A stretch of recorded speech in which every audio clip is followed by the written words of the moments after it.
Hi everyone, this is Kim Bopney, the Fitness Doula, and in this video we're going to go through how to assess your abdominal wall for diastasis recti and also the function of the linea alba. The two of them need to go hand in hand. So first, when I'm assessing a client, and I'm going to be performing this on myself, is I look over the entire abdominal wall and I look for stretch marks or look for anything that may suggest that there's any weakness or lack of integrity in the connective tissue. Then I use my fingers and I palpate all along the linea alba, all the way from the sternum down to the pubic symphysis. So I'm just gently palpating and getting a sense for any change in the integrity of the connective tissue. So in myself, I know that right around my belly button it starts to lose some of that integrity and get a little bit softer. Okay, so once I've had an idea of what's happening with the connective tissue, that's one thing. And now I want to assess for any separation between the two recti. So I'm going to take two fingers,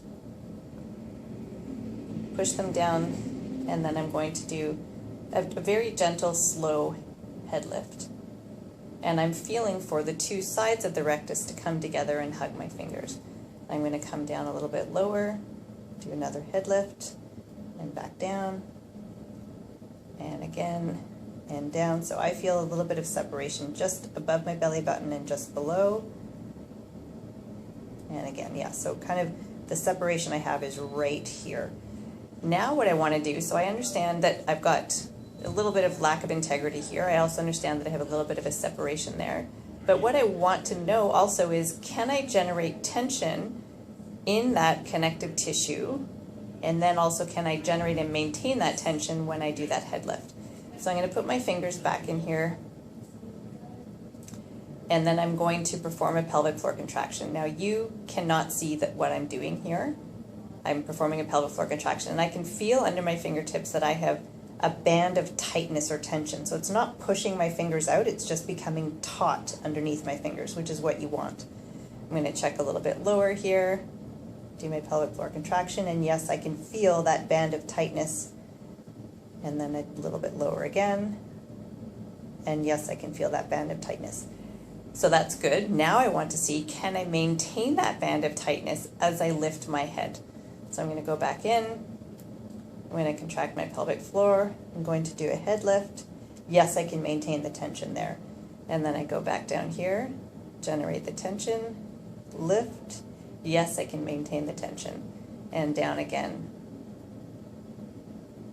Yes, I can maintain the tension. So I would have what is called a functional diastasis. So yes, I do have a bit of a separation there, but I can generate and I can maintain tension through movement. Now, I would also want to have somebody, it's hard for me to assess myself, but if I was to do a plank exercise, I would want somebody to assess me in a front-loaded position to see if I could also maintain tension in that type of a movement. And I would assess myself in lots of different movements and see, do I have any doming?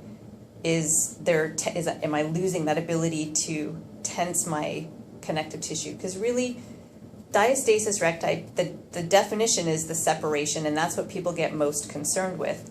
But really, it's about the connective tissue underneath. And if I have a closed, considered closed, where the two rectus are back to midline, but my connective tissue underneath cannot generate tension and I sink down, that is a bigger problem, and it's not, I wouldn't consider that to be a healed abdominal wall or a healed diastasis.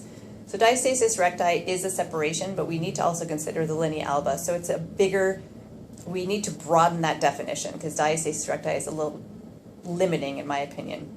But that's a good way to assess yourself for your abdominal wall function. Best thing also is to go to a pelvic floor physio so you can really optimize what's happening in your pelvis, because that directly relates to and affects what's happening up above in your linea alba. So we'll see you next time. Thanks.